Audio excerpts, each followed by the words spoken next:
Hello, and welcome back. Find yourself a truly comfortable space, a place where you can release every burden from today. Perhaps you're curled up in warm blankets or stretched out on your familiar sofa. Wherever you are, allow your body to soften. Permit your mind to settle. Take a deep breath in and exhale slowly. Feel the air in your room. Sense the weight of your body being supported. Tonight, we won't journey to glorious battles or complex political intrigues. We won't discuss legendary generals or dynastic upheavals. Instead, we'll embark on a quieter journey, a more intimate one. We'll explore something that might seem quite boring, yet conceals an extraordinary harshness. It's the daily routine of a samurai.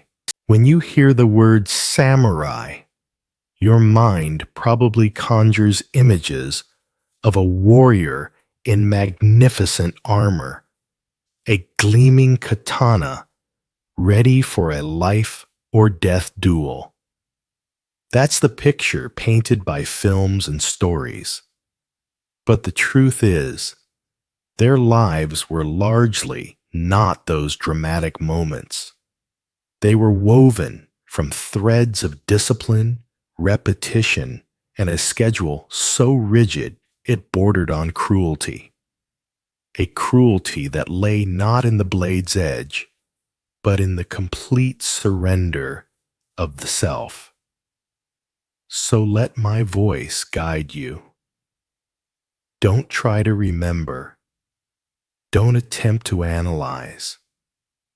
Simply listen and allow the images to appear naturally in your mind, like those drowsy dreams that come just before sleep.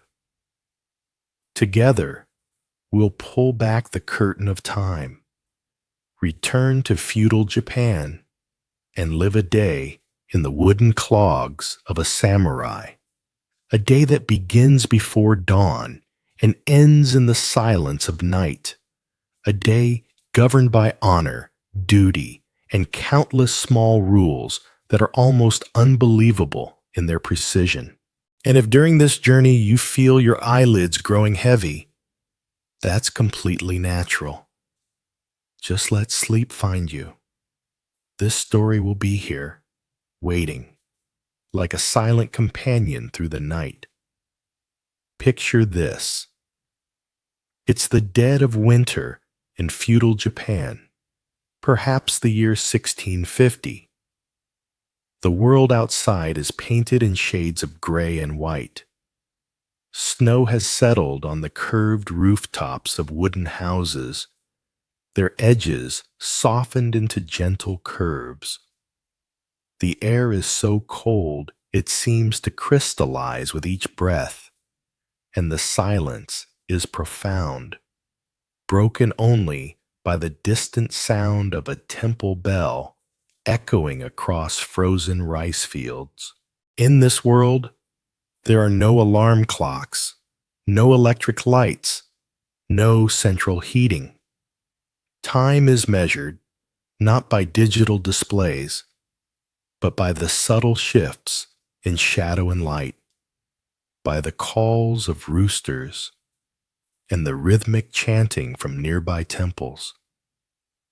This is a world where winter mornings arrive like a shock of ice water, where comfort is a luxury few can afford, and where every action, from the way you bow to the manner in which you hold your chopsticks, carries the weight of centuries of tradition.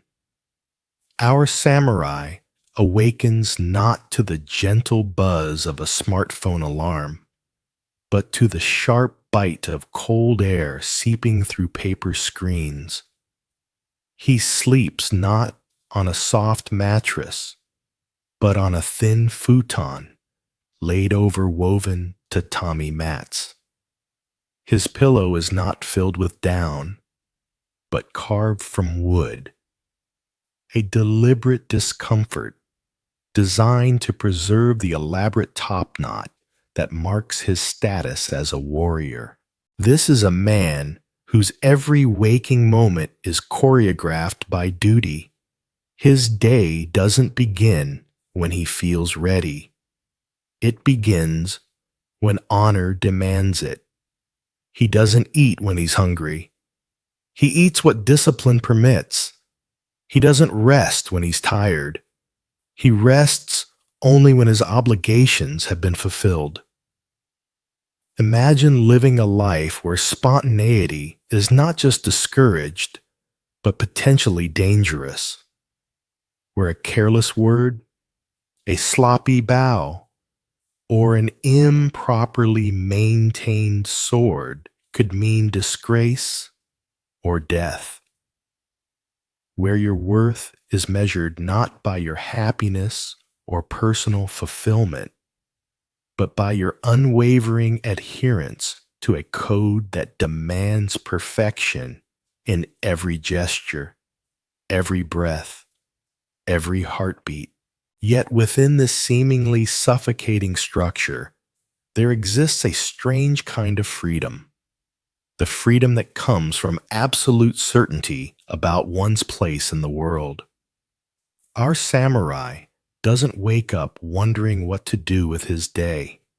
He doesn't wrestle with decisions about career or purpose. His path is clear, carved by centuries of tradition and defined by the razor-sharp edge of his katana. As we embark on this journey together, you'll discover that the most fascinating aspects of his life aren't the moments of glory, the battles won, or the enemies defeated. They're found in the quiet spaces between, the ritual of caring for his weapons, the meditation in a cold morning garden, the careful preparation of tea as an act of almost religious devotion. You'll experience the strange poetry of a life lived according to rules so strict they transform ordinary activities into sacred ceremonies. You'll witness how beauty can emerge from the most mundane tasks when they're performed with absolute attention and respect. And perhaps, as you listen to this tale of discipline and duty, of cold morning baths and wooden pillows, you'll find yourself relaxing into the rhythm of it all. The predictability, the structure, the knowledge that every action has its proper place and time. There's something oddly soothing about such certainty, isn't there? So, settle in more comfortably now. Let your breathing slow to match the gentle pace of our story. Feel your muscles releasing their tension one by one. We're about to enter a world where time moves differently, where silence has weight, and where the most ordinary moments are elevated to art through sheer attention and care. Our path ahead is shrouded in morning mist, but it's a path walked by countless warriors before us. Let's follow it together, step by careful step, into the disciplined heart of a life unlike any we know today. The beauty of this ancient routine lies not in its glamour, but in its absolute honesty. There are no shortcuts in the way of the warrior, no life hacks or efficiency tricks. Every skill must be earned through repetition. every privilege balanced by responsibility, every moment of rest preceded by hours of disciplined effort. In our modern world of instant gratification and endless choices, there's something almost alien about such unwavering commitment to structure. We might work hard, but we also expect comfort. We might follow routines, but we reserve the right to break them when we feel like it. Our samurai has no such luxury. His routine isn't a helpful suggestion from a productivity app. It's the very foundation of his identity, as essential to his being as his heartbeat.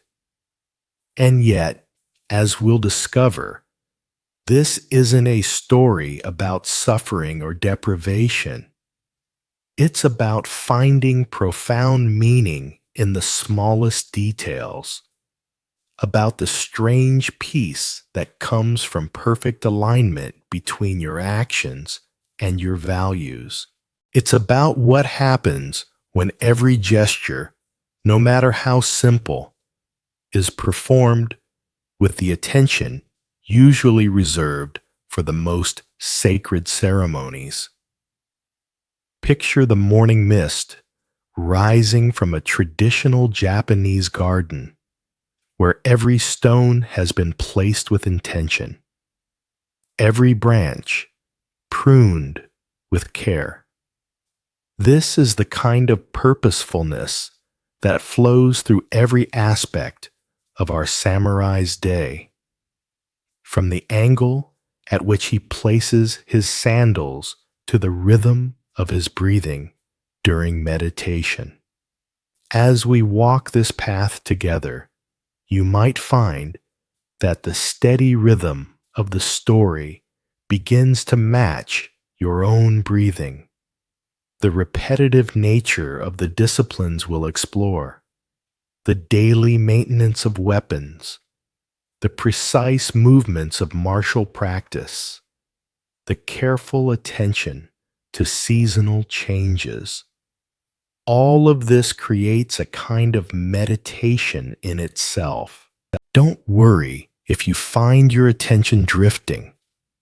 If the detailed descriptions begin to blur together like watercolors in gentle rain, that's exactly what they're meant to do. Let the words wash over you like the sound of water flowing over smooth stones in a temple garden.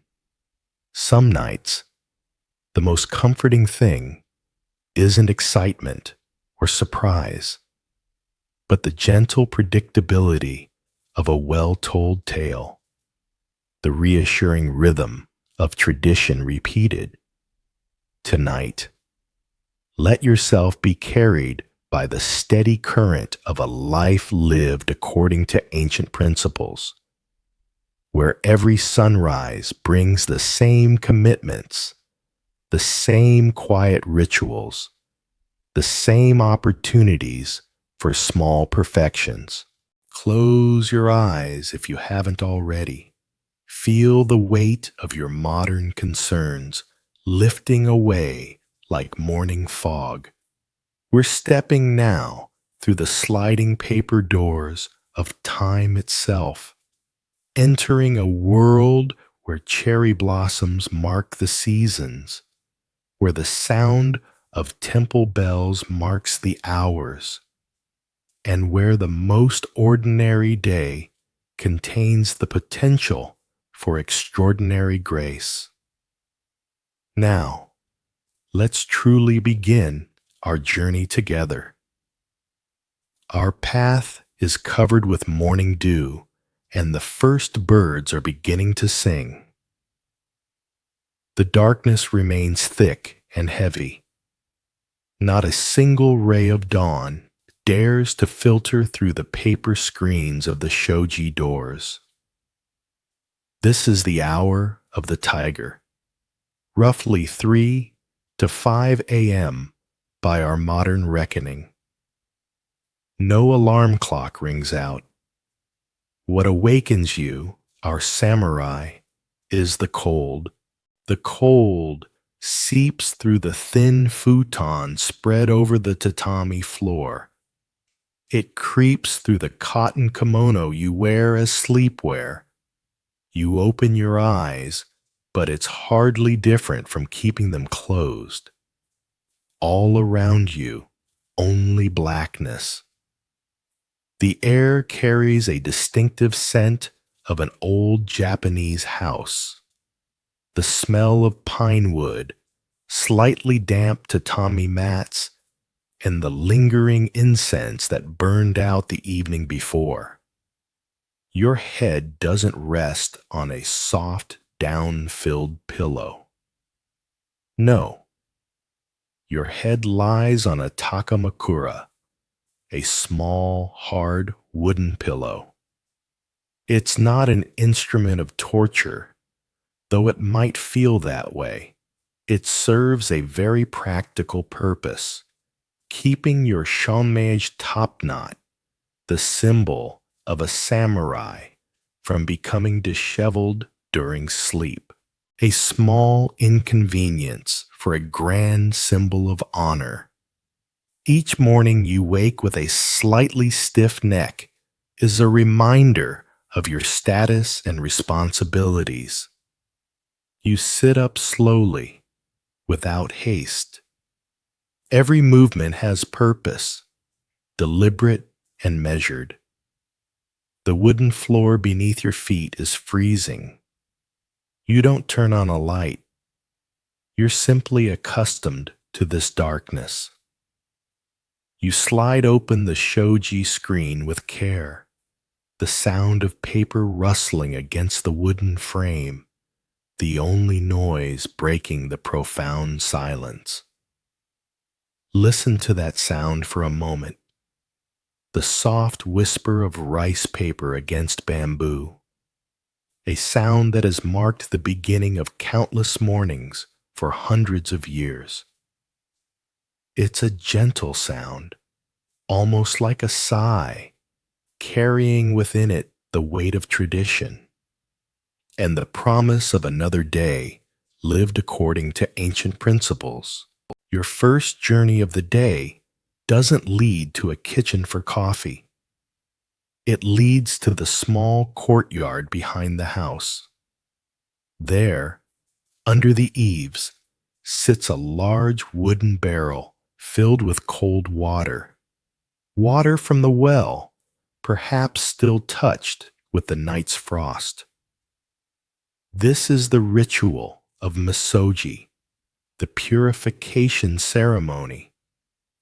There's no hot shower, no luxury of adjusting the temperature. You remove your sleeping robe, allowing your bare skin to meet the bitter morning air. The shock is immediate and complete. And then, using a wooden ladle, you scoop up the ice-cold water and pour it over yourself. The first impact stops your breath entirely. The water is so cold, it's almost burning. It awakens every cell, banishing every last trace of sleep. But this isn't merely about becoming alert. This is an act of spiritual cleansing, washing away the impurities of yesterday, the dreams, the mundane thoughts, beginning a new day with a clean mind, a purified body, ready to face anything, including death. Ladle by ladle, ladle by ladle. You do this every day, whether winter or summer. Discipline has no holidays. After your body has adjusted to the cold, you put on a clean kimono, feeling the contrast between your chilled skin and the dry fabric. Imagine this moment, standing in a traditional Japanese courtyard, steam rising from your body in the frigid air, the sound of water droplets falling from the eaves, creating a gentle percussion. Your skin tingles with cold, but there's also a strange warmth spreading from within, the warmth of accomplishment, of having honored an ancient practice that connects you to countless warriors who came before. Now comes the time for meditation. You kneel in seiza position on the house floor, in an empty room with only a piece of calligraphy hanging on the wall. Back straight, eyes half closed, gazing down at a point on the floor. You breathe in, breathe out, slowly, steadily. Your mind becomes like a calm lake surface. You don't try to chase away thoughts. You simply observe them coming and going, like leaves floating on a stream. Thoughts about family, about your Lord, about debts, about the upcoming training session. They appear, and you let them pass. The goal is mushin, an unencumbered mind, a state of readiness, emptiness, so you can respond to any situation instinctively, without hesitation. This is the state a swordsman seeks before every duel, and you seek it every morning. Half an hour passes, perhaps an hour. Time isn't measured by clocks, but by feeling. When you sense your mind has settled, you slowly rise. The rhythm of this morning ritual has a hypnotic quality, doesn't it? The repetitive nature of the actions, the cold water, the careful breathing, the stillness of meditation creates its own kind of peace. There's something deeply satisfying about knowing exactly what comes next, about following a pattern perfected over centuries. No decisions to make, no uncertainty about purpose or direction. Just the steady progression from one meaningful action to the next. Breakfast has been prepared not by you, but by your wife or a servant. But don't imagine a lavish spread. A samurai's breakfast is as minimalist as his life. A bowl of warm miso soup, gently steaming. A small bowl of white rice, and a few slices of pickled vegetables, tsukemono, crisp and salty. No bacon, no eggs, no toast. Just this. Enough to provide energy, but not so much as to make the body heavy and sluggish. You eat in silence, each bite chewed mindfully. The way you hold your chopsticks, the way you lift the rice bowl. Everything is part of the ritual, part of the control. Feel the warmth of that miso soup spreading through your body, the simple comfort of warm broth on a cold morning. Notice how the pickled vegetables provide just the right amount of sharpness to awaken your palate without overwhelming it. This isn't dining as entertainment or indulgence. It's nourishment as necessity, food as fuel for the demanding day ahead. The taste of the miso is earthy and rich, made from fermented soybeans that carry the essence of umami, that fifth taste that satisfies something deep within. The rice is perfectly cooked, each grain distinct yet cohesive, providing the steady carbohydrates that will sustain you through hours of physical and mental discipline. As you eat, you might hear the first tentative sounds of the household awakening. Perhaps the soft footsteps of servants beginning their duties. The distant sound of someone starting a fire in the kitchen. The gentle creaking of wooden beams as the house settles into the rhythm of another day. These sounds don't intrude on your breakfast. They become part of its meditation, a gentle reminder that you're part of a larger world, a community that depends on your strength and wisdom. But even in this simple meal, the hierarchy persists. You, as the head of the household, are served first. Your wife and children wait for you to begin before they touch their own food.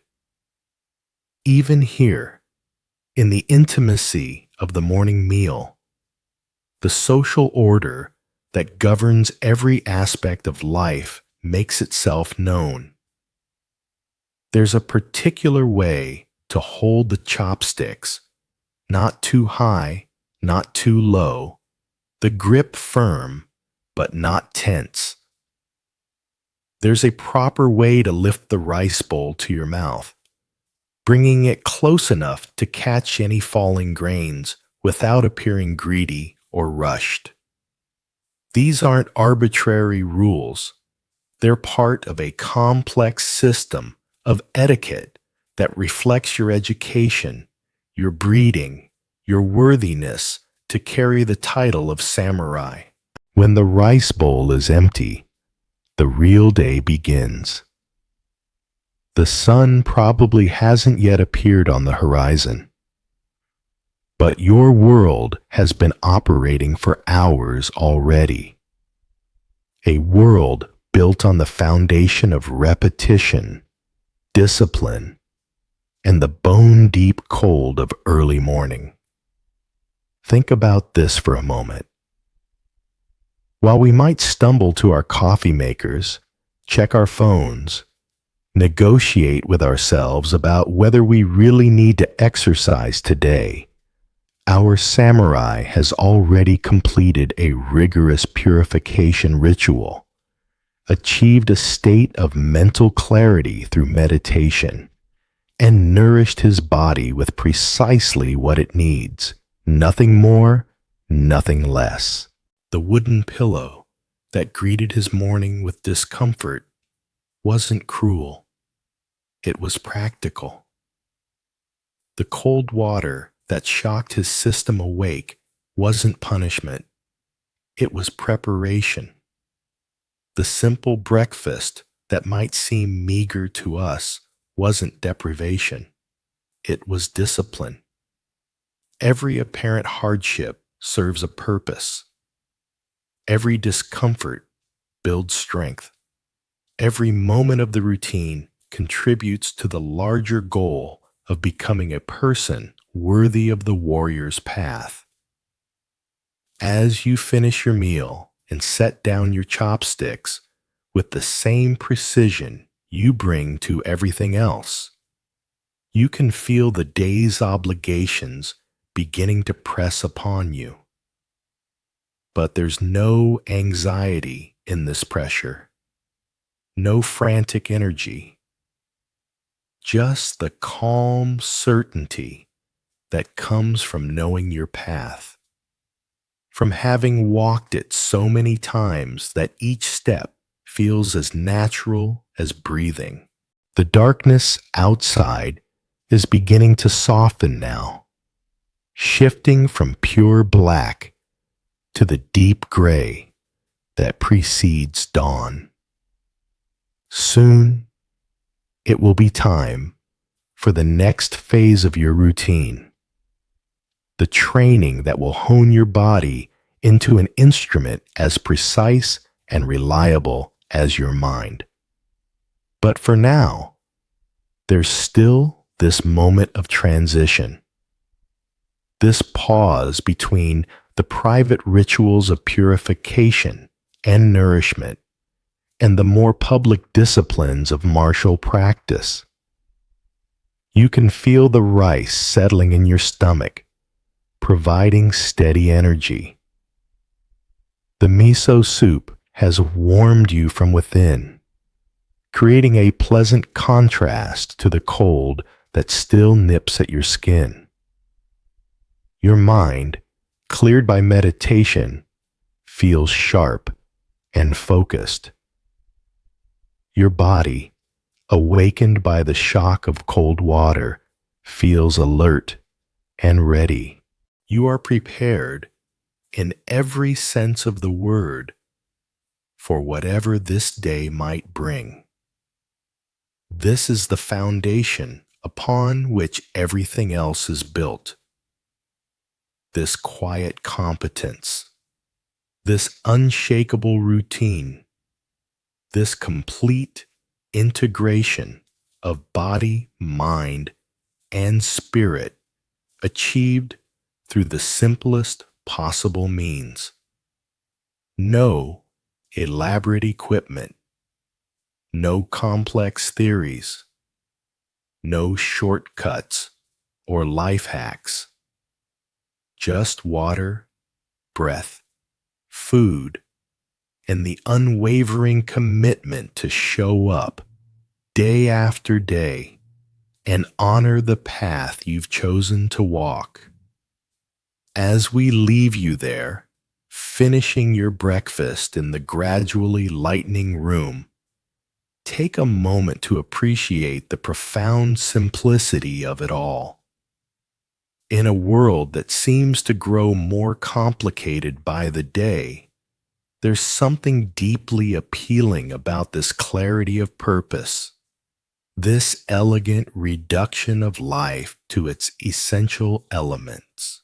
Perhaps that's why these ancient stories still call to us across the centuries, not because we want to live exactly as the samurai did, but because we recognize in their disciplined days something we've lost in our own.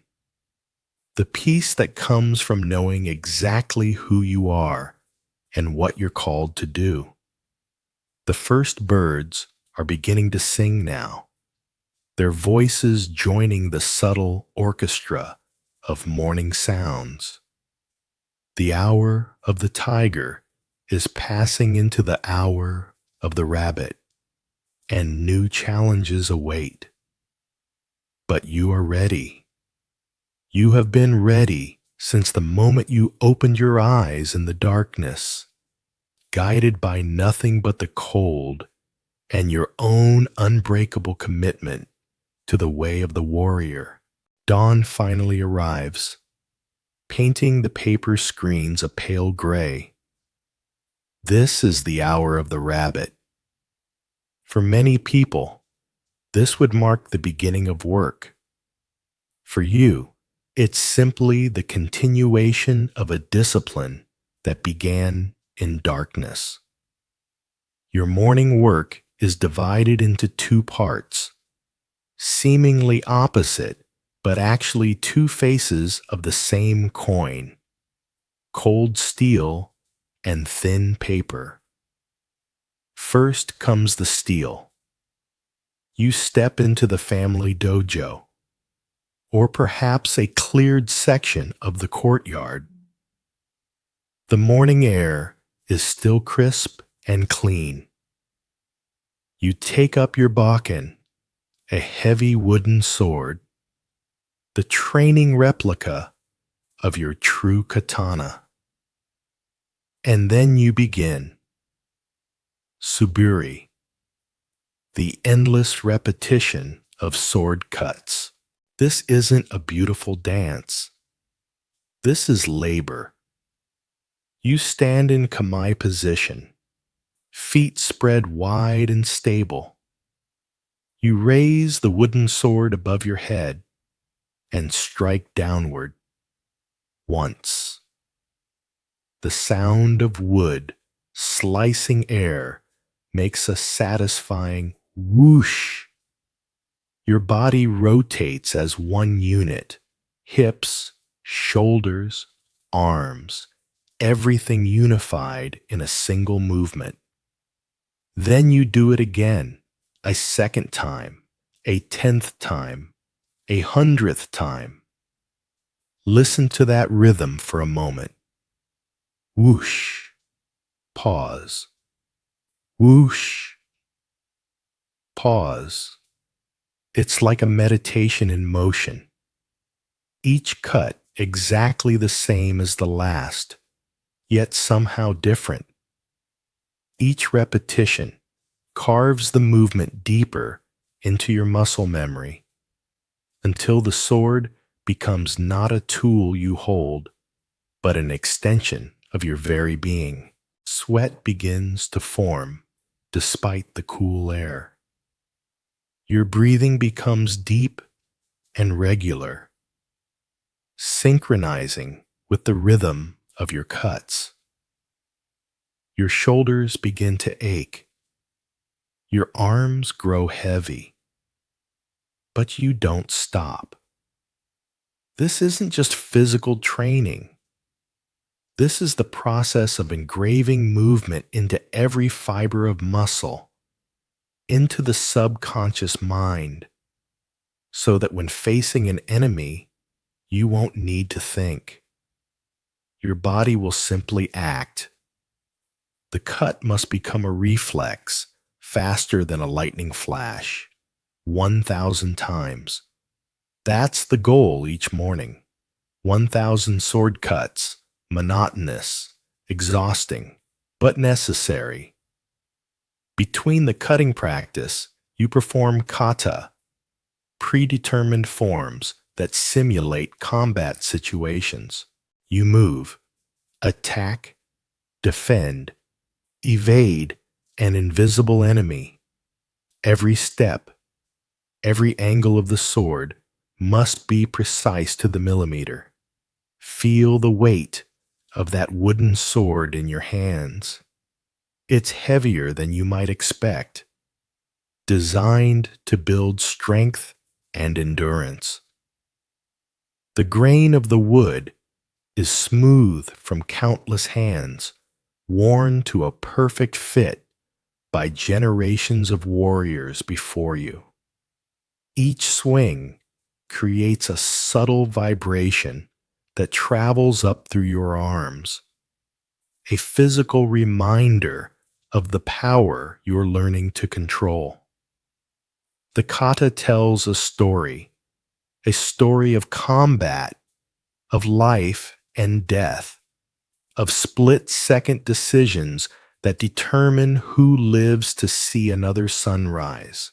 As you move through the sequence, your feet whisper across the wooden floor or packed earth, following patterns that have been refined over centuries.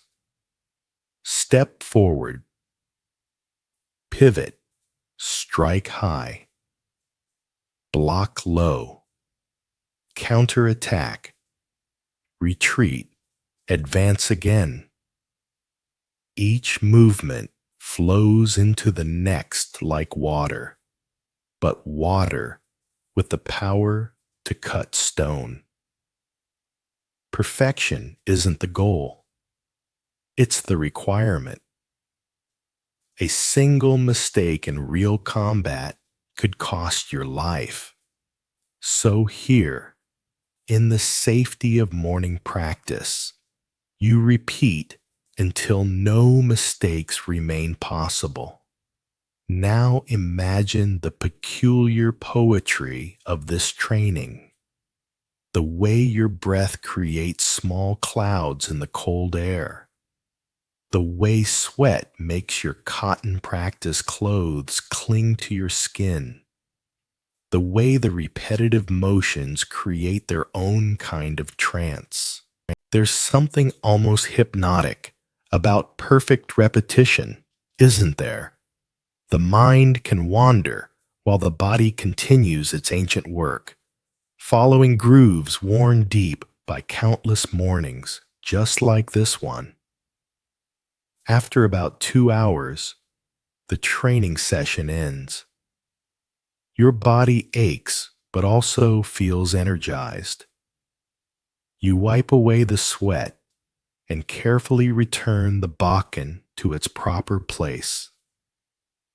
And now, you transition from the world of steel to the world of paper. Here's the part that heroic stories usually skip. A samurai, especially one of status, isn't just a warrior. He's also a manager, an administrator, a land steward, and that work requires paperwork. Lots and lots of paperwork.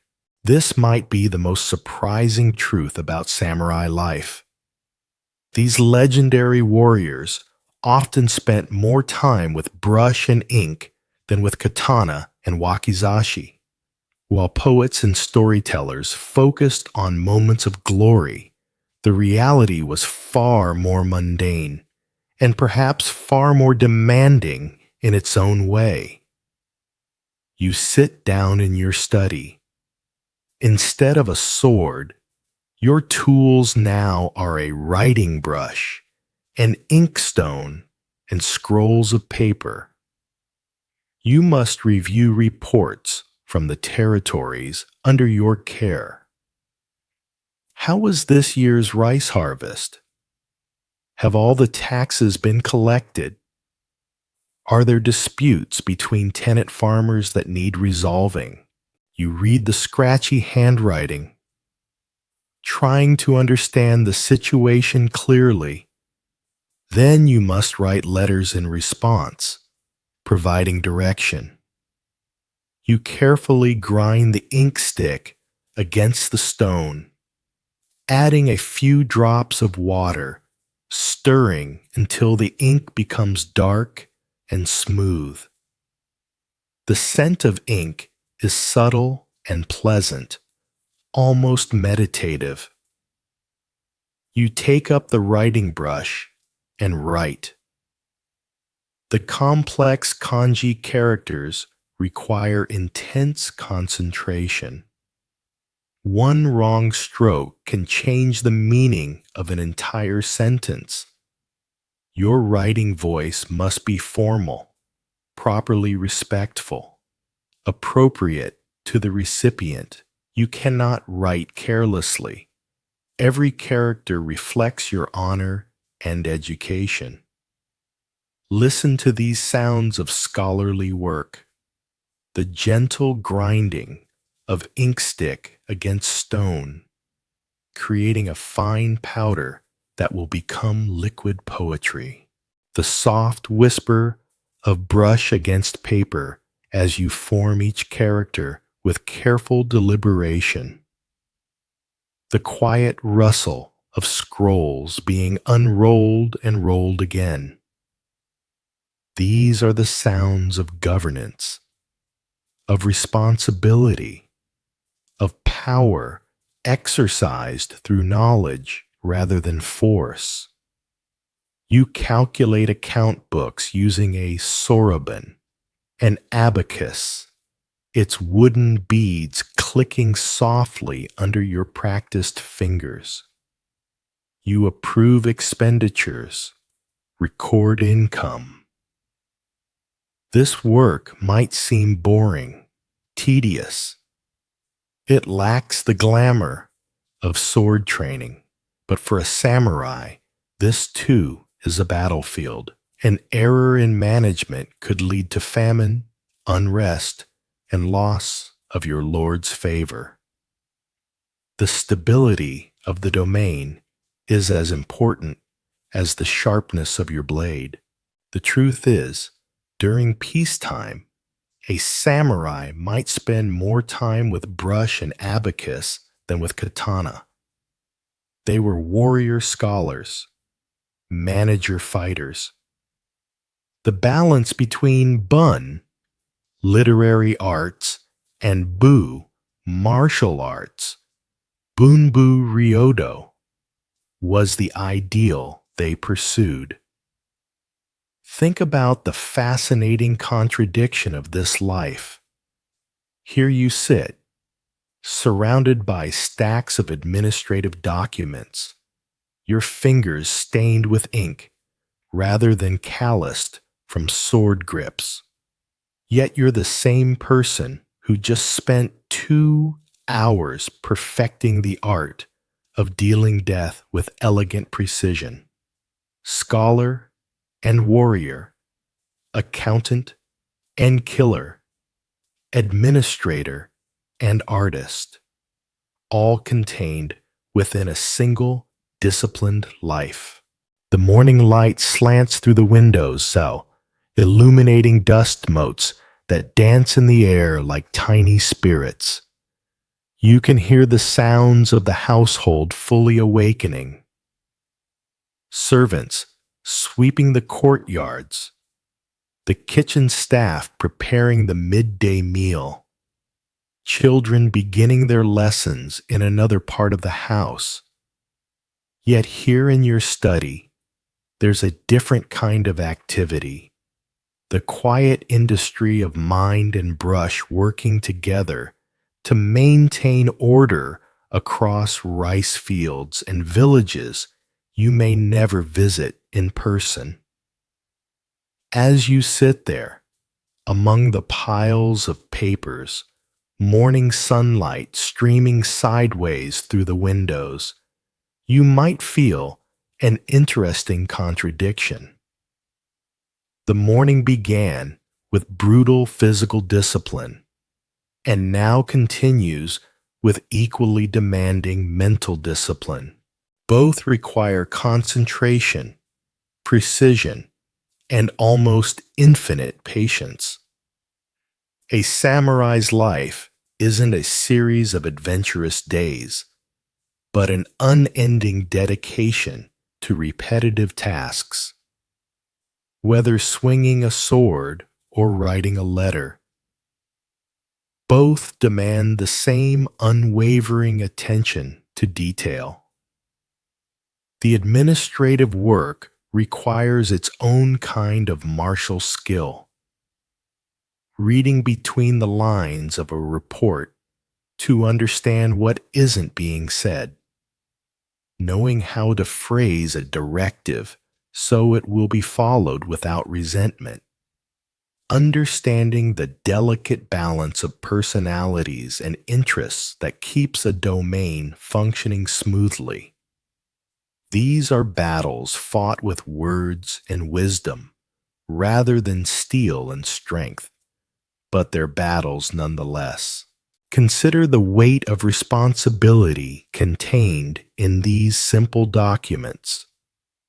Each scroll represents the livelihood of families, the productivity of rice fields, the collection of taxes that will support not just your household, but the entire military structure of your domain.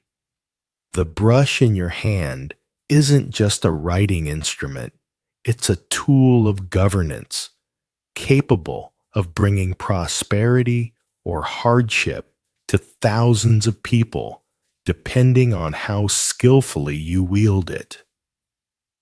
You review a report about a boundary dispute between two villages. The facts are laid out in careful script, but you must read not just what's written, but what's implied. Which village elder has the stronger claim? What are the historical precedents? How can this be resolved in a way that maintains harmony while establishing clear authority? These aren't simple questions, and your answer will affect these communities for generations. The mathematics of domain management require their own precision. Rice production calculated against population. Tax obligations balanced against the need to leave farmers enough to survive and replant. Military expenses weighed against infrastructure improvements. Each calculation must be exact, because the margin for error in feudal economics is razor thin. Too much taxation and you face rebellion. Too little and you can't maintain the military strength necessary to protect your people. Your fingers move across the abacus beads with practiced efficiency, each click representing bushels of rice, pieces of silver, days of labor. The sounds are rhythmic, almost musical in their precision. Click, click, slide, click, click, slide. Numbers aligning into patterns that will determine the fate of your domain for the coming year. Between calculations, you pause to prepare more ink, going through the meditative process of grinding and mixing. The repetitive circular motion of the ink stick against the stone is oddly soothing, creating a fine black powder that gradually becomes liquid as you add water drop by drop. Too much water and the ink is weak and gray. Too little and it's thick and clumsy. Like everything else in your life, it requires perfect balance. The brush itself is a marvel of craftsmanship. Animal hairs bound with silk thread, each fiber chosen for its ability to hold ink and respond to the subtlest pressure. In your practiced hand, it can create characters bold as thunderstrokes or delicate as spider webs, each one perfectly suited to its purpose in the larger composition of meaning. As you work through the morning's correspondence, you're engaged in a complex dance of relationships and obligations. A letter to a fellow samurai requires different language than instructions to a village headman. A report to your lord demands the most formal honorifics, while correspondence with a merchant might be more direct. Each document requires you to inhabit a slightly different version of yourself, to speak in the voice appropriate to your role in that particular relationship. The sun has climbed higher now, and you can feel its warmth beginning to touch the papers on your desk. Your hand moves steadily across the rice paper, leaving trails of elegant characters that will carry your will across distances measured in days of travel. These aren't just administrative documents. They're extensions of your presence, ways of projecting your authority and wisdom into places your body cannot go. There's a peculiar satisfaction in completing a piece of correspondence with perfect calligraphy. The characters flow together like music, each stroke deliberate yet natural. The overall effect, both functional and beautiful. This, too, is a martial art in its way. The art of wielding words with the same precision you bring to wielding a sword. The morning's work gradually transforms the chaos of loose ends and unanswered questions into the ordered clarity of decisions made and instructions given. Each completed document represents problems solved, relationships maintained, obligations fulfilled. The satisfaction isn't dramatic or exciting, but it's deeply real. The quiet pleasure of competence exercised in service of something larger than yourself. And when you finally set down your brush and stretch your shoulders, you realize that the morning has passed as completely as if you'd been engaged in the most intense physical training. Your mind feels exercised, your sense of purpose reinforced, your place in the complex web of feudal society once again confirmed and clarified. The transition from sword to brush, from physical training to intellectual work, isn't jarring. It's natural, like breathing in and breathing out. Both aspects of your morning serve the same ultimate purpose, preparing you to fulfill your role as completely as possible, whether that requires the swift precision of steel or the careful deliberation of scholarship. As you organize your papers and clean your writing implements with the same care you show your weapons, you can feel the morning's dual disciplines settling into your bones.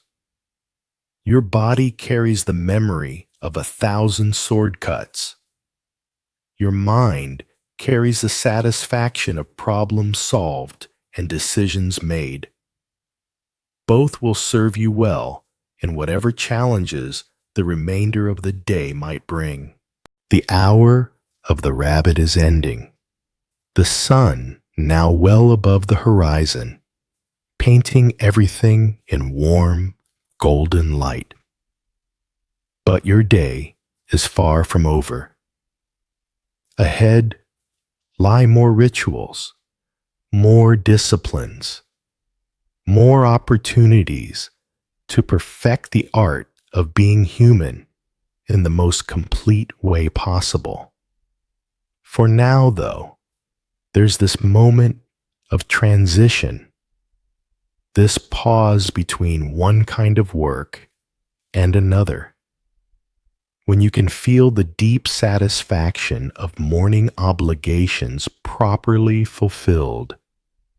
The sun has climbed higher, casting warm stripes of light across the wooden floors. This is the time of the dragon and the snake, the mid-morning hours. The administrative work is temporarily set aside. Your body has been trained. Now comes the time to nourish the soul. Lunch is served. It's as simple as breakfast.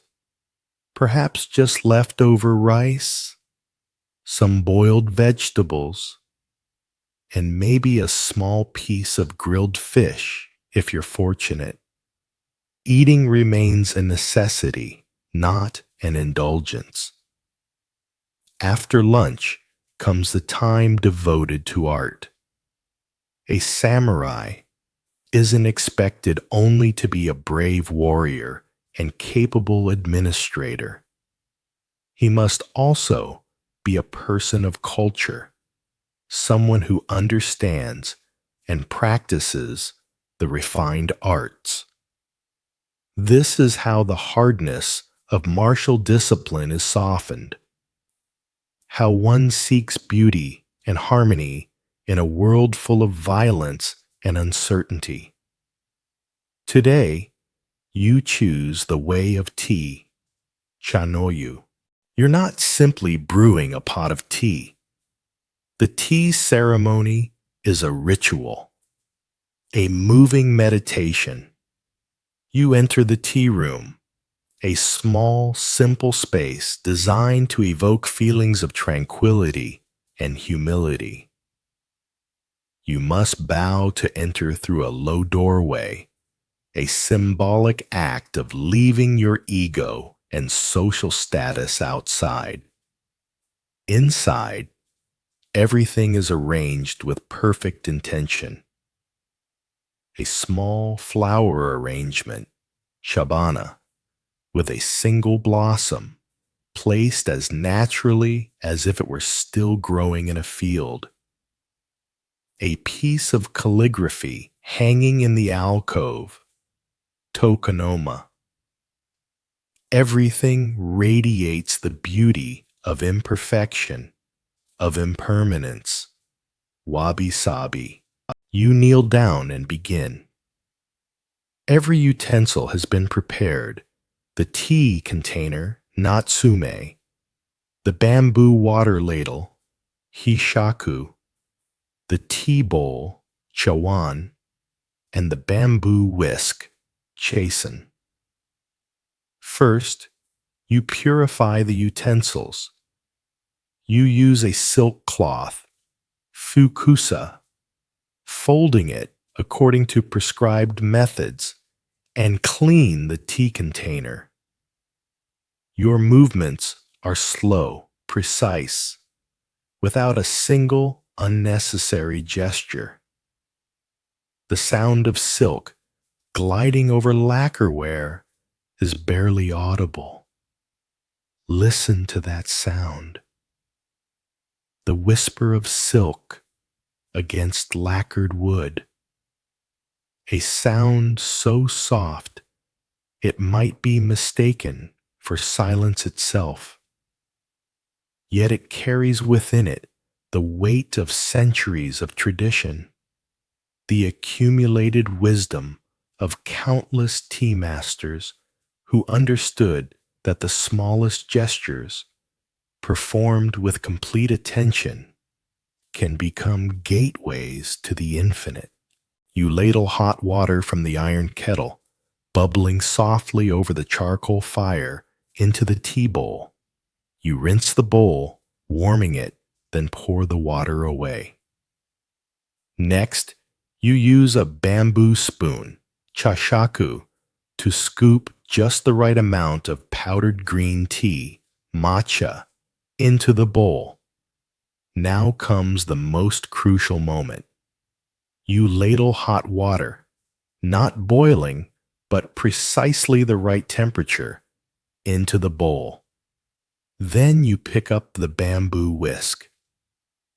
With quick, decisive movements of your wrist, you whisk the tea in a W or M pattern until it completely dissolves and a fine jade green foam floats on the surface.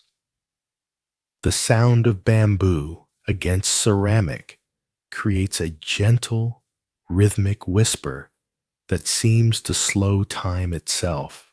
Feel the weight of that bamboo whisk in your fingers. It's lighter than air, yet solid enough to create the perfect froth. The tines flex and spring back with each movement, creating a sensation that's almost like playing a musical instrument.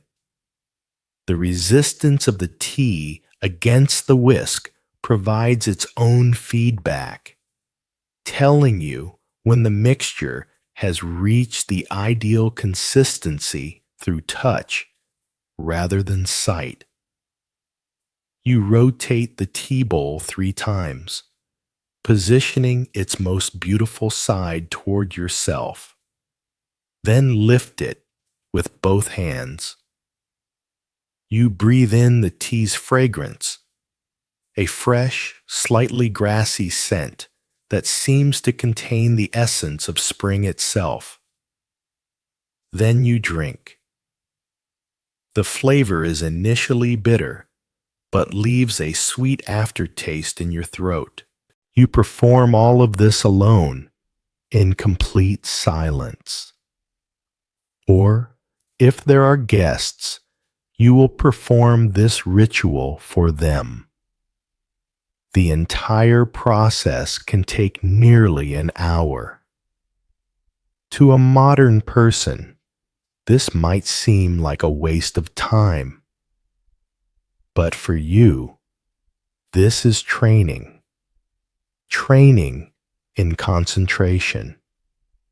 Training in appreciation of small details. Training in finding peace within the simplest actions. The tea ceremony transforms an ordinary activity into something sacred through the application of perfect attention. Every movement has been refined over generations until it achieves a kind of geometric beauty. The way you hold the whisk, the angle at which you pour the water, the rhythm of your breathing as you work. All of it becomes a form of prayer offered to the gods of precision and mindfulness. Consider the profound stillness of this practice. In a world where every other moment of your day is defined by obligation and duty, here is an hour devoted purely to beauty, to the celebration of simplicity, to the recognition that grace can be found in the most mundane activities when they're performed with complete devotion. The charcoal fire glows quietly, its heat radiating just enough warmth to keep the water at the perfect temperature.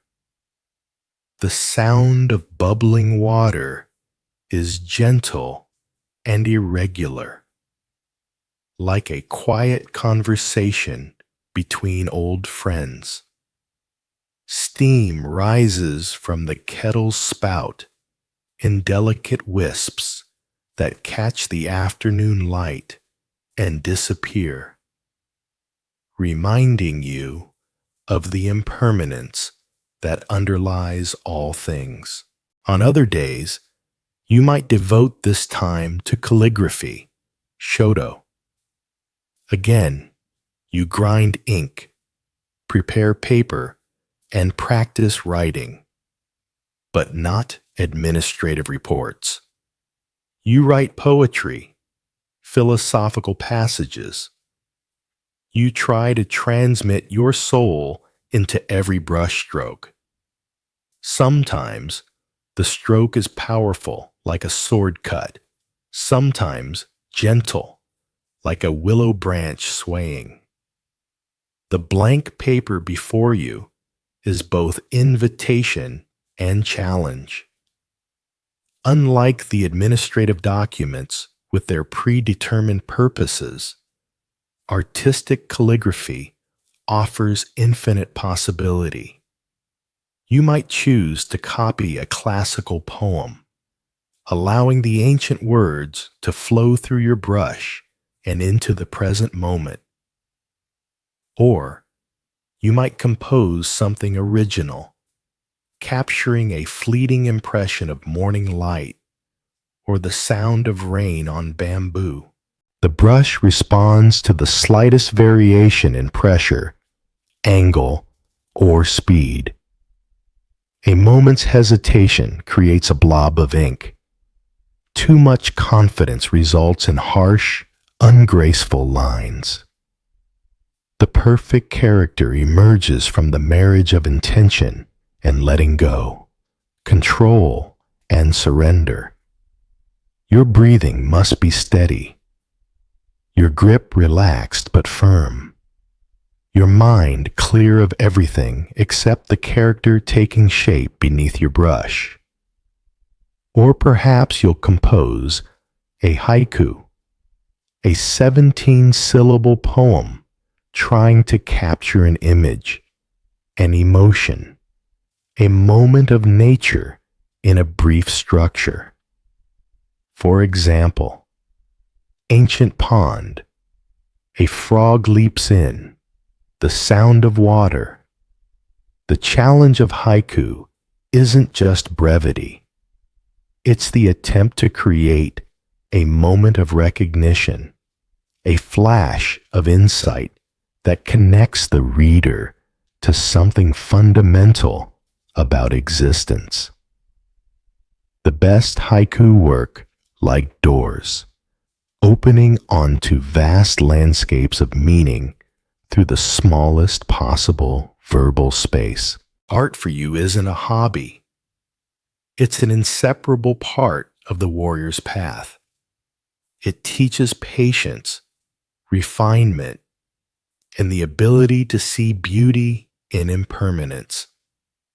It reminds you that even a warrior living close to death can and must create beauty. It's balance.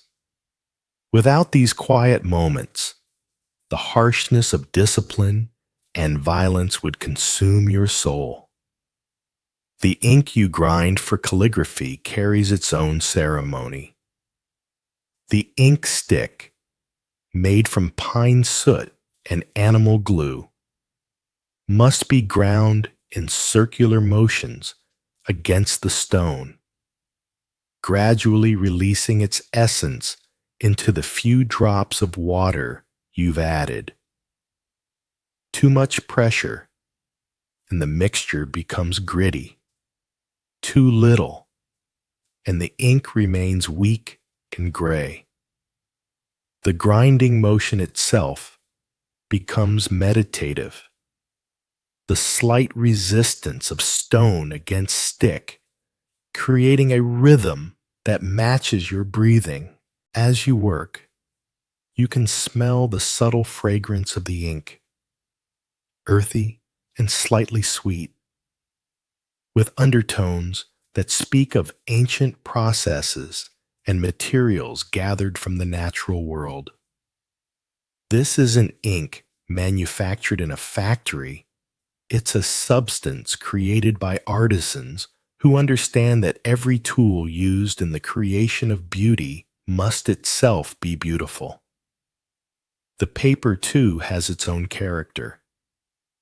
Handmade from mulberry bark or rice straw, it has a slight texture that catches the brush in interesting ways. Some papers are more absorbent, causing the ink to bloom and spread in soft edges. Others are sized to resist the ink, allowing for crisp, precise lines. Learning to work with different papers is part of the calligrapher's art, adapting your technique to complement the material's natural qualities. When you practice poetry, you enter yet another realm of discipline. The formal requirements of traditional Japanese verse demand precision that rivals the exactness of sword work. Count the syllables wrong in a haiku, and the entire poem collapses. Choose the wrong seasonal reference, and you violate centuries of poetic convention. Yet within these constraints lies a different kind of freedom. The freedom that comes from perfect mastery of form. You might spend an entire hour working on a single haiku, testing different word choices, adjusting the rhythm, seeking that perfect balance between description and suggestion that makes a poem memorable. The best haiku don't tell you what to think. They show you something so clearly that insight arises naturally, like understanding blooming in the mind without effort. The seasonal element in your poetry isn't decoration. It's recognition of your place in the natural cycle, an acknowledgement that human life, like cherry blossoms, is beautiful precisely because it doesn't last.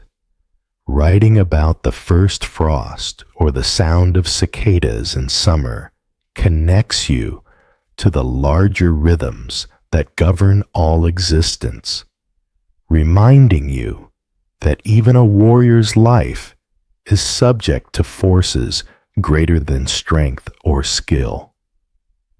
As you sit in your study, surrounded by the tools of artistic practice, you embody a paradox that defines the samurai ideal.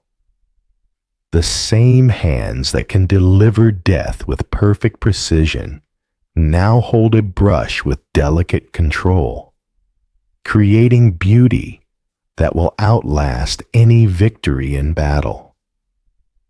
The same mind that calculates tactical advantages now contemplates the play of light on water, seeking to capture the uncapturable in words or images. The afternoon light slants through the windows at a different angle now, casting new shadows across your work. The ink on your practice paper has dried to a deep black, each character a small monument to the moment of its creation. Your tea bowl sits empty, its interior still faintly stained with green, a reminder of the ceremony that transformed bitter powder into something approaching the sacred. There's a particular quality to the silence that surrounds artistic practice, not the empty quiet of abandoned places, but the full silence of complete attention. Every sound becomes significant. The whisper of brush against paper, the soft splash of water being poured, the distant sound of birds calling from the garden.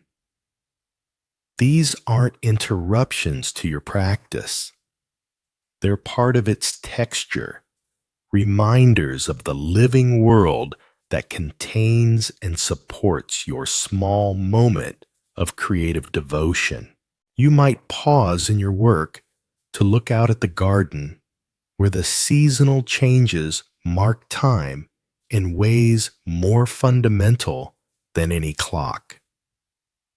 The placement of stones, the pruning of trees, the seasonal rotation of plantings, all of this reflects the same aesthetic principles that guide your artistic practice. Nothing is arbitrary.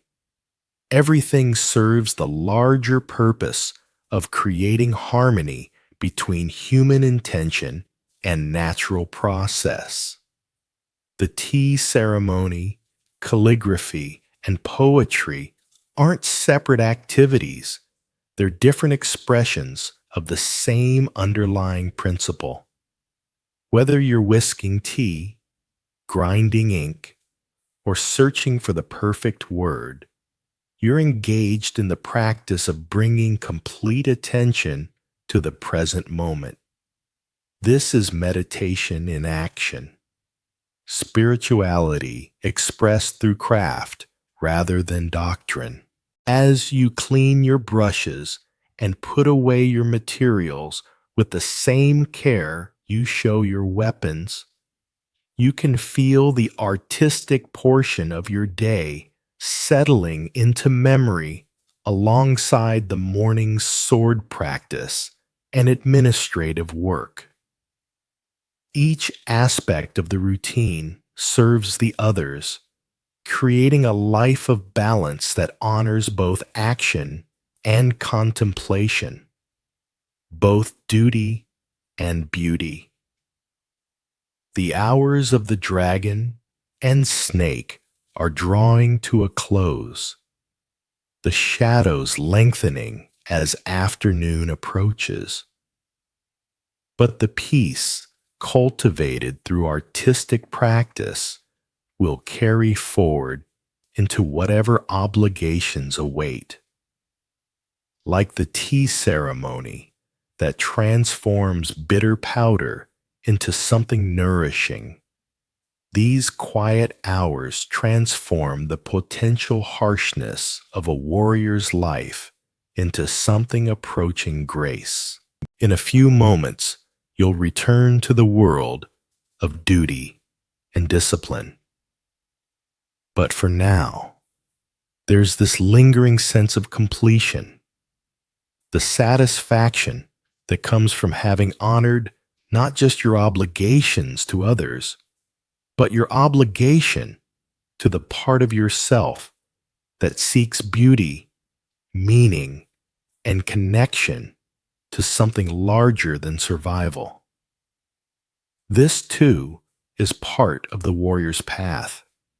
The recognition that true strength includes gentleness, that real power serves beauty as well as justice.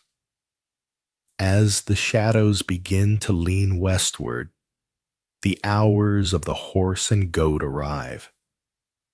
The quiet time of art has passed. Now comes the return to duty. One of the most important duties, and also a sacred ritual, is the maintenance of your weapons, especially your katana and wakizashi, the paired swords known as daisho that are the soul of a samurai. You spread a clean white cloth on the floor. You carefully place your katana upon it. Using a small specialized hammer, you gently tap the bamboo peg, mikugi, that holds the blade and handle together. The peg pops free, and you can separate the sword's components. The naked blade rests on its stand. It gleams in the afternoon light. You can see the folded steel pattern, hamon, flowing like a river across the blade's surface. This isn't just a weapon. It's a work of art, the result of months of labor by a master swordsmith. You take a piece of rice paper, nugigami, and gently wipe away the old oil from the blade. Then you use a small powder ball made of ground limestone, uchiko, tapping it lightly along the length of the blade. A fine white powder covers the surface. This powder will absorb oil and dirt. You take another clean piece of paper and wipe away the powder. Your movements following one direction only, from base to tip. Extremely careful not to accidentally cut yourself. The blade is sharp enough to slice through paper with the slightest carelessness. Feel the weight of responsibility in this moment. This blade has been passed down through generations, perhaps forged by a master whose name is spoken with reverence centuries after his death. Every time you clean it, you're participating in an unbroken chain of care that connects you to your ancestors and will connect you to descendants you'll never meet. The process requires a meditation-like focus. One moment of inattention, one careless movement, and you could damage a priceless work of art or seriously injure yourself. The blade demands respect not just for its cutting power, but for its beauty, its history, and its spiritual significance. In many ways, caring for your sword is caring for your own soul. Finally, you take a small amount of choji oil, a special oil with a subtle, clean fragrance, on a soft cloth, and apply a thin layer over the entire blade to prevent rust. The scent of the oil is faint but distinctive, carrying hints of cloves and other preservatives that have protected warriors' blades for centuries. You perform this ritual not just with the blade, but with every component. You examine the handle, suka, wrapped in ray skin and silk cord. You clean the handguard, suba, often engraved with intricate designs. Everything must be in perfect condition. Your sword isn't just your tool, it's part of you. Caring for it is caring for your own honor. Listen to the sounds of this careful maintenance. The whisper of silk cloth against polished steel. The soft tap of the powder ball against the blade. The gentle friction of oil being applied with circular motions. These aren't the sounds of preparation for war. They're the sounds of devotion, of love expressed through meticulous care. The entire process takes considerable time, but it's also a form of meditation. It helps you connect with your weapon, understand it, and respect it. The repetitive motions create their own rhythm, their own peace. Your hands know exactly how much pressure to apply, how to angle the cloth, where the blade needs extra attention. This knowledge has been passed down through countless generations of warriors, encoded in gesture and habit rather than written instruction. Besides weapons, there's also your armor, yoroi. It's not worn daily, but must always be ready. You inspect each metal plate covered in lacquer, each silk cord connecting them together. If a cord has frayed, you must replace it. If there's a scratch in the lacquer, you must repair it. Well-maintained armor could save your life. The armor represents hours of skilled craftsmanship. Metal workers who shaped each plate, lacquer masters who applied the glossy finish, silk weavers who created the cords, leather workers who crafted the backing. When you maintain it, you're honoring not just your own safety, but the artisans whose skills made your protection possible.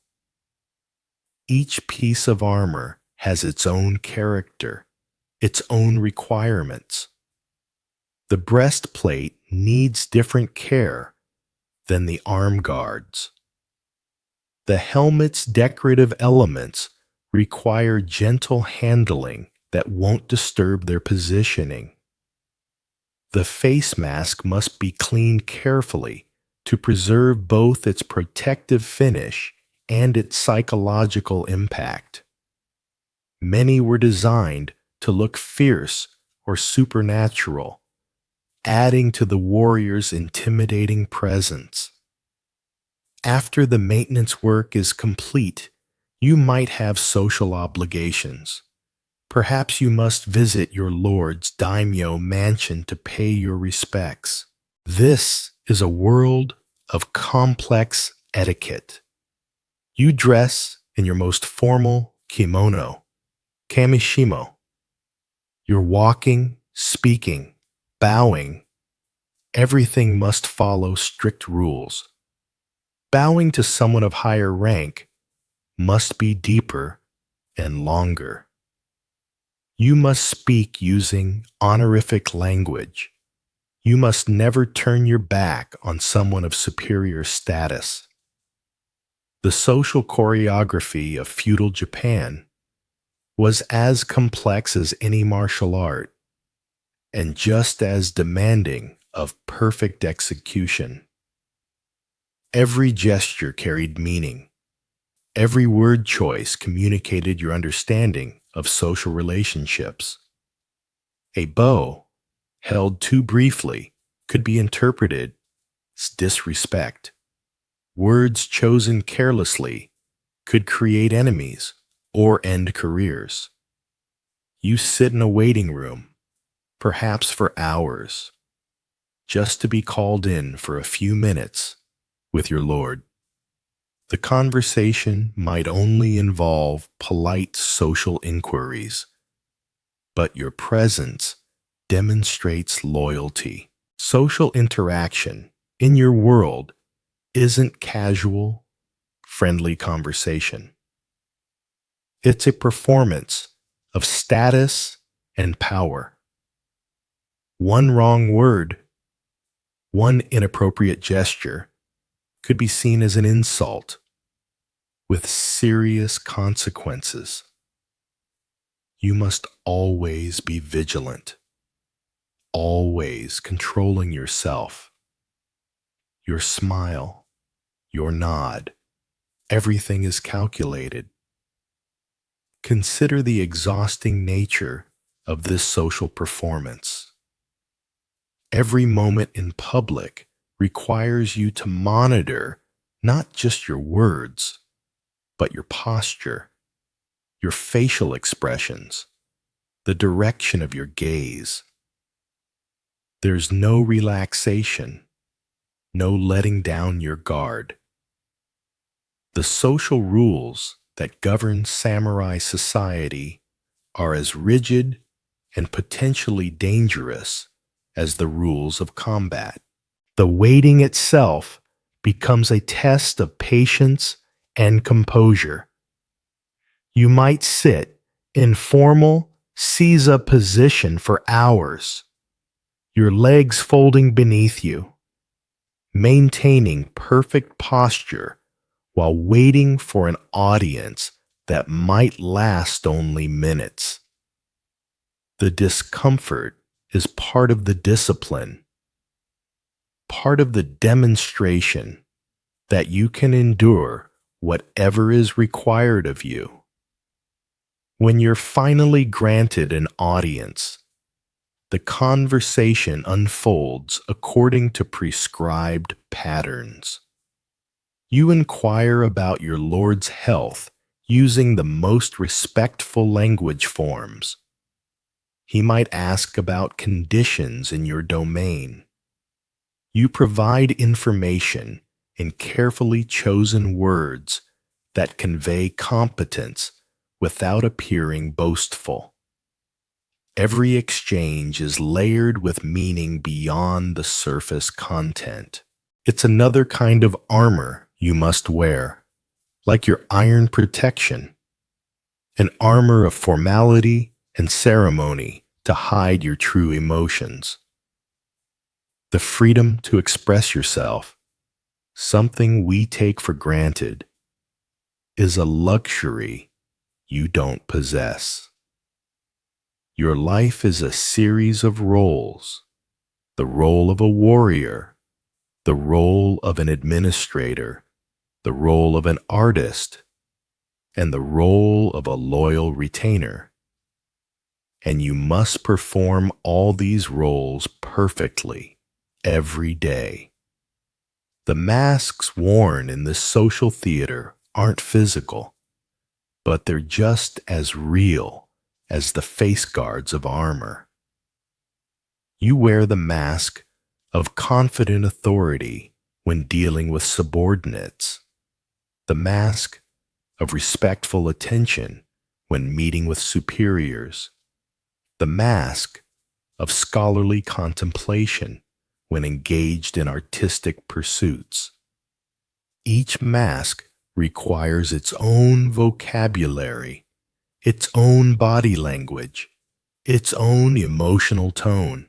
Between these formal obligations, there might be moments of genuine connection, a shared appreciation for a particularly beautiful garden view, a brief discussion of poetry or philosophy that transcends rank and protocol.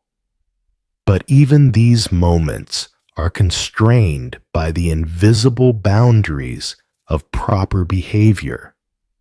True intimacy, the kind of emotional openness that modern people might expect in close relationships, is almost impossible within the rigid structure of feudal society. The weight of constant performance shows in subtle ways. The careful control of facial expressions creates its own kind of fatigue. The mental energy required to choose each word precisely, to monitor every gesture for appropriateness, leaves its own form of exhaustion. By the end of a day filled with social obligations, you might feel more drained than after the most intense physical training. Yet there's also a strange comfort in this predictability. Unlike the chaos of emotion or the uncertainty of authentic relationship, social protocol provides clear guidelines for every situation. You always know how to behave appropriately, what's expected of you, how to navigate complex interactions without causing offense. The rules that constrain you also protect you, creating a framework within which you can operate with confidence. The afternoon light continues to shift as you fulfill these various obligations. Whether you're caring for your weapons or performing social duties, everything requires the same qualities: patience, precision, and complete attention to detail. The maintenance of a sword blade and the maintenance of political relationships demand similar skills. The ability to see what needs attention, the knowledge of proper technique, and the discipline to perform necessary tasks even when they seem tedious. As you clean the last traces of oil from your fingertips and change from formal dress back into more comfortable clothing, you can feel the day's responsibilities settling into familiar patterns. The weapons are ready, the social obligations fulfilled, the complex web of relationships that sustain feudal society maintained for another day. There's something profoundly grounding about work that connects you directly to the tools of your trade and the people who depend on your competence. In our modern world, we might go days without touching the actual instruments that enable our work, without seeing the faces of those affected by our decisions. Your life offers no such abstraction. Every polished blade, every maintained relationship represents a direct connection to survival and success. The sun hangs lower now, casting longer shadows across the courtyard where you practiced sword forms this morning. The full circle of the day's obligations is becoming visible, from the private disciplines of physical and spiritual preparation, through the public performances of social duty, to the intimate care for the tools that enable everything else. Each aspect supports the others, creating a life of integration where nothing is separate from the larger purpose. Your fingertips still carry the memory of steel and silk, leather and lacquer. Your mind still holds the careful phrases of formal conversation, the subtle negotiations of status and respect. Your body still maintains the postural memory of hours spent in formal position, demonstrating through physical discipline your commitment to social order. But beneath all these surface activities runs a deeper current. The recognition that your life isn't really your own, that individual desires and preferences must always be subordinated to larger obligations. This isn't oppression in the way we might understand it. It's a different kind of freedom. The freedom that comes from complete clarity about your place in the world and your responsibilities to others. As the hours of the horse and goat draw toward their close, you can feel the day's rhythm carrying you toward evening. The weapons are pristine, the social bonds maintained, the complex machinery of feudal society kept in smooth operation through your small but essential contributions. Soon, it will be time for the final meal of the day, for the quieter pleasures of evening, for the gradual transition toward rest. But for now, there's this moment of completion, this satisfaction that comes from duties performed with precision and care. Whether polishing steel or navigating social protocol, you've met the day's demands with the same unwavering attention that marks all aspects of the warrior's path. The iron shell of social obligation and the literal iron of your weapons both gleam with the careful maintenance that ensures they'll serve their purposes when needed. Twilight descends, painting the western sky in shades of red and gold. The hours of the monkey and rooster have arrived, signaling that a day is drawing to its close. The evening breeze carries a coolness, and paper lanterns begin to be lit, casting warm yellow light that dances across wooden surfaces. The evening meal is the main meal of the day. It's more substantial than breakfast and lunch, but still quite modest by modern standards. There might be a stew, more vegetables than usual, a larger piece of fish, and of course, rice. This is also when you might drink a little sake. The rice wine is warmed in a small ceramic flask and poured into tiny cups. You sip slowly, feeling the warm alcohol spread through your body. It helps wash away the fatigue of a long day and makes conversation, if any, a bit more relaxed. Feel the gentle ritual of evening dining. The sake cup is smaller than a shot glass, requiring you to sip rather than gulp, to savor rather than consume. The ceramic is slightly rough beneath your fingers, handmade by local artisans who understand that even the simplest vessels can contribute to the pleasure of a meal. The warmth of the cup matches the warmth of its contents, creating a small pocket of comfort against the cooling air.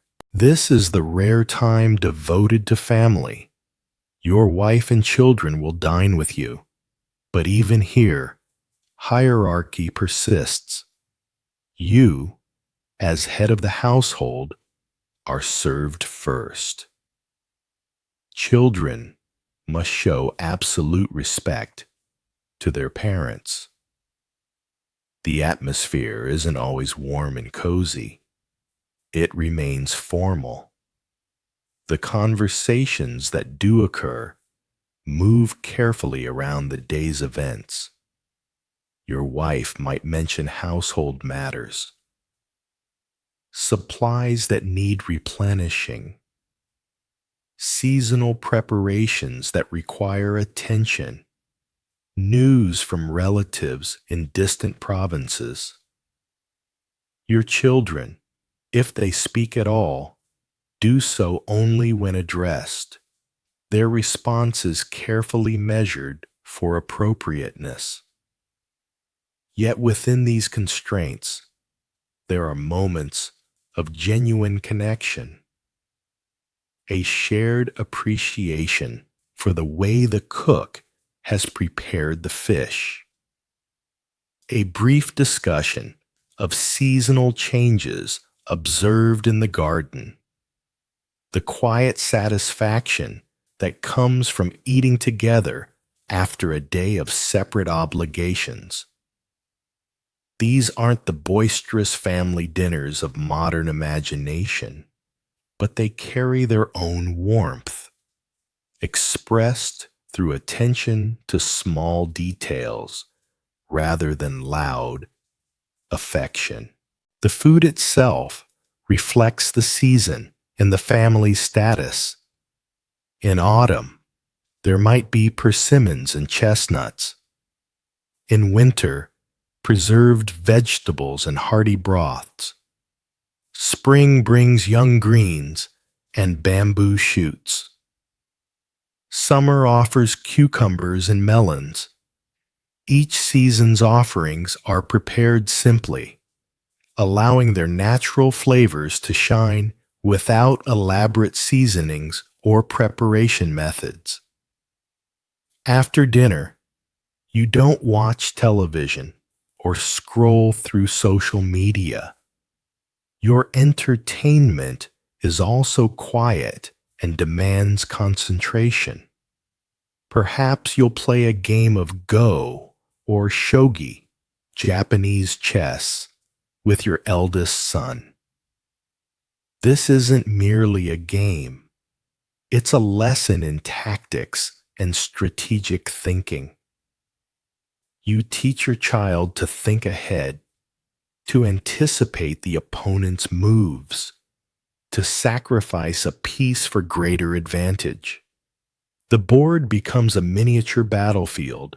Listen to the soft sounds of strategic play, the gentle click of go stones being placed on the wooden board, each placement deliberate and considered. The stones are made of slate and clamshell, cool to the touch and perfectly smooth. They make a satisfying sound when placed firmly on the board's intersection points, not aggressive, but confident. The game can last for hours, each player taking time to consider not just the immediate move, but its implications 5, 10, 20 moves ahead.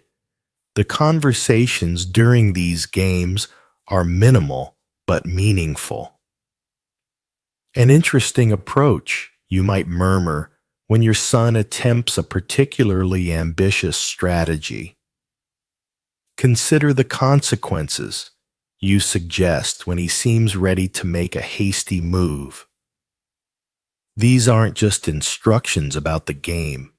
They're lessons about life, about the patient accumulation of advantage, about the wisdom of thinking beyond immediate gratification. Or perhaps you'll read from a book.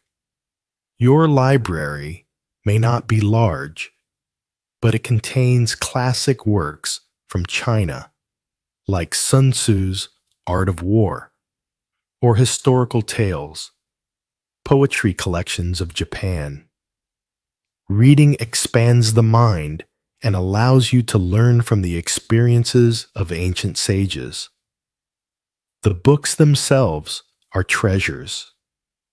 Hand-copied manuscripts or early printed works.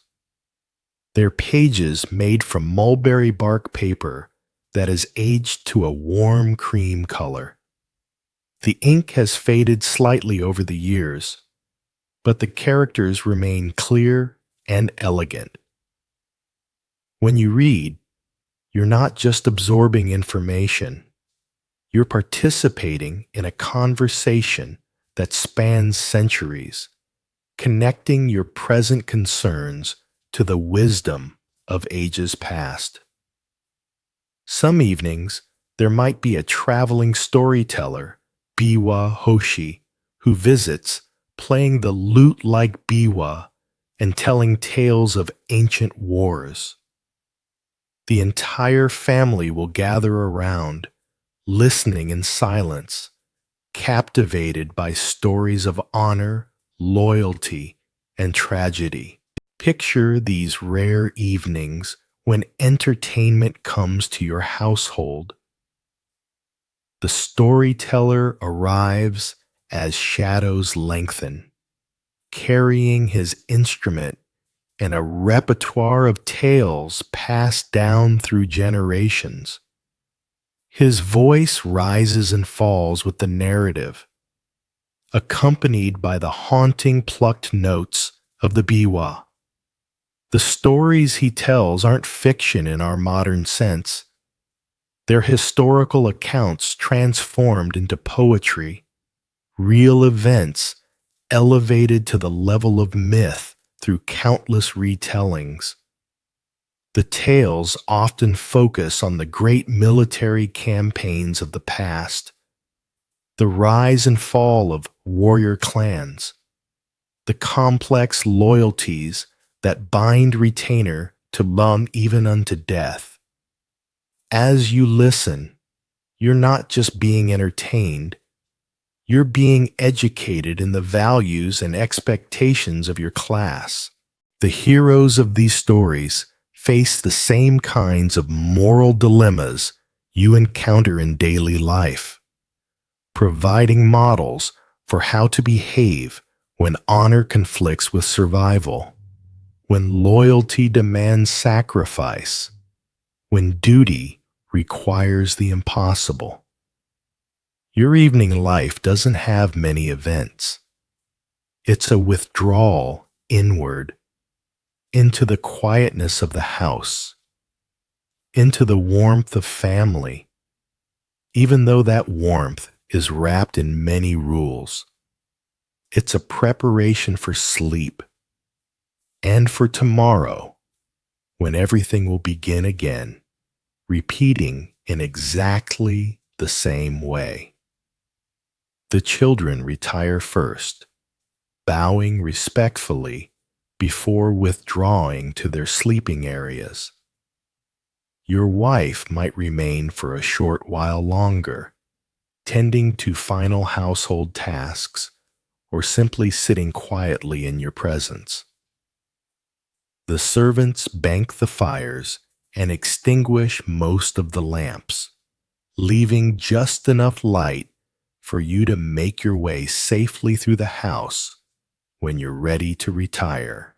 There's a particular quality to the silence that settles over a traditional Japanese house in the evening. The paper screens seem to absorb sound, creating a muffled quality that makes even ordinary sounds. The settling of wooden beams, the distant call of night birds, the whisper of fabric against fabric seem significant and peaceful. If you choose to stay up later, you might spend time in quiet contemplation, perhaps reviewing the day's events or planning for tomorrow's obligations. These aren't the anxious reviews that modern people might engage in, wondering whether they've made mistakes or achieved enough. Instead, it's a calm assessment of duties fulfilled and responsibilities met, a taking stock that serves to clear the mind for rest. The sake you've consumed creates a gentle relaxation, not intoxication, but a softening of the day's accumulated tensions. Your muscles feel loose and heavy.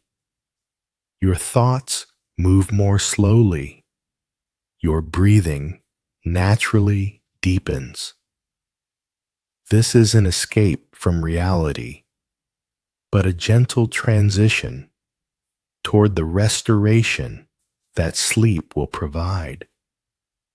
Sometimes you might step outside into the garden for a few moments, breathing the night air and observing the way moonlight transforms familiar landscapes. The carefully arranged stones and pruned trees take on different meanings in the darkness, becoming more mysterious, more suggestive of larger truths. The sound of night insects creates a natural music that seems to emanate from the earth itself. The garden at night offers its own form of meditation. Without the clear definition that daylight provides, you must rely on other senses. The texture of gravel beneath your feet, the fragrance of night-blooming flowers, the subtle differences in air temperature as you move between open spaces and sheltered alcoves. This sensory attention quiets the mind in preparation for sleep. When you finally decide to retire, the transition is gradual and purposeful. You don't simply collapse into bed exhausted from overstimulation.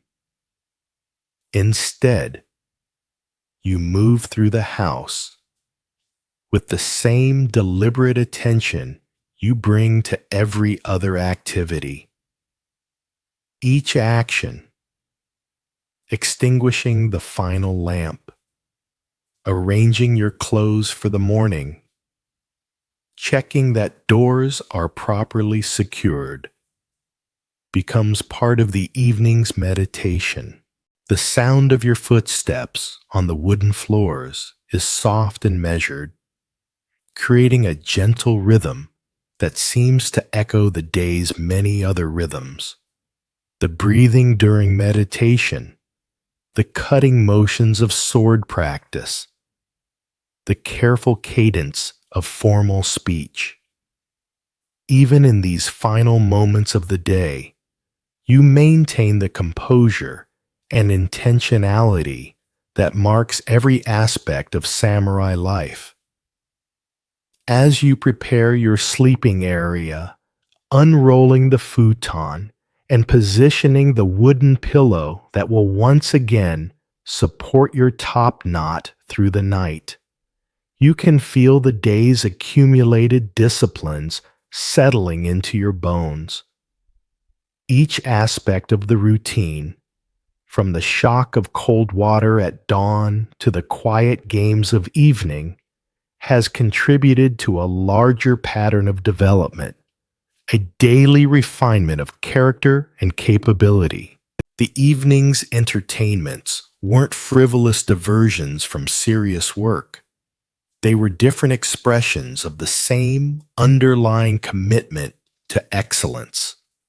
Whether moving stones on a go board or listening to ancient tales, you were engaging in activities that demanded attention, patience, and respect for tradition. Even rest in the samurai's life serves the larger purpose of maintaining readiness for whatever tomorrow might require. Your family, now settled in their own sleeping areas, represents both personal connection and social obligation.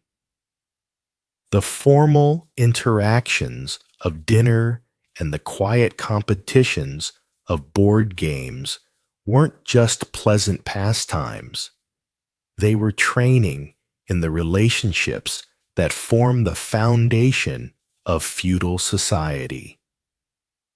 Teaching your son strategic thinking, sharing seasonal observations with your wife, maintaining the hierarchies that give structure to domestic life.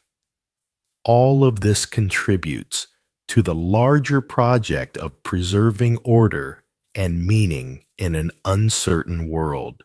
The sake cup sits empty now, its warmth dissipated, but its purpose fulfilled.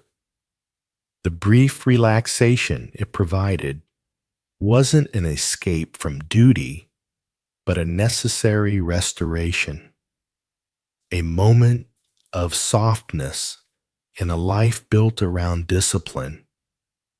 Tomorrow will bring the same obligations, the same opportunities for excellence, the same challenges to meet with honor and skill.